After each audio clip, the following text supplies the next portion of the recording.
even if it's political and even if it's for show, Scott Redler. Saber rattling does a lot to upset the market apple cart, does it not? Well, saber rattling could create opportunities and volatility for traders to embrace. If you remember on Friday, we had that reversal low for technicians to look at.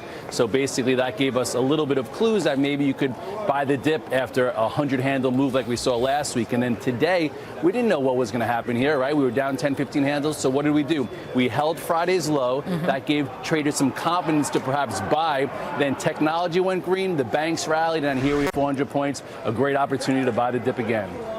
We could look at the steel makers and see how they're doing. They took off last week, doing absolutely gangbusters moves, Phil Flynn. And meantime, now we've got the entire market moving higher with steel stocks down. Right, and it shows you that threat, of course, of a trade war is having a big impact on these markets. But I kind of agree with Ray Dalio. Are we making too much of this? Obviously, everybody here on the show, I think, is a free trader. Everybody watching at home is a free trader. But is this Trump, being his best negotiator, scaring the heck out of everybody, making some big threats and getting everybody to pull back at the last minute? And I'm getting a sense where we're at. If you look at the big picture, what these steel tariffs really mean for the global economy, if it doesn't get into a trade war, it's really small potatoes. Okay, it's a very small percentage of the market. So Alan, I think right now the market's calming down.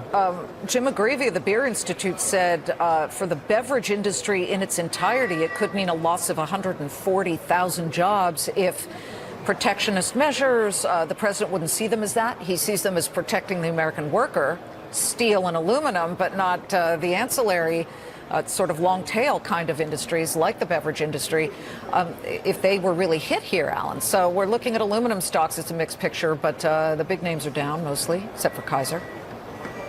Yeah, I would never argue with the beer guy, number one. I'm from up north. I'm from the Iron Range in Michigan. We mine the iron ore that goes into the steel. I've seen these cycles. I know how this works. In the 70s, the mines were kicking and hundreds of thousands of people worked in them. That, with technology, is not going to happen again. So we can move forward, and we know how Mr. Trump talks about you can't take him seriously, but you can't take him literally either. So those are the two choices. Looking at the markets technically, Friday told the tale, exactly like Scott said.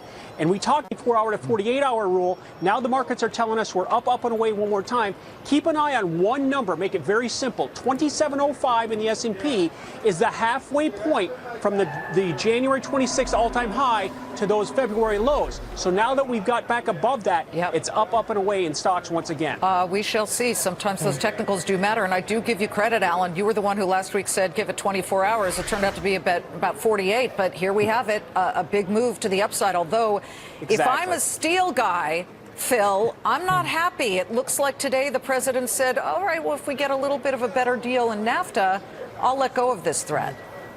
Absolutely. I mean, obviously, when he had him in the office and he was all around him, I think the only way to solve the problem, make the steel guys happy, everybody drink more beer, give away more beer. That'll help the beverage guys. It'll help the steel guys, and everybody will be happy. But listen, hey, whether we get into a tariff situation or not, I think Donald Trump did send a message to our trade partners that we're not going to stand by and let everybody walk all over us. And I think that's the point. Okay. And maybe, again, this could just be a scare tactic to move the market. We'll see. I think Scott and I are wine cooler people, right? Mike's Lemonade.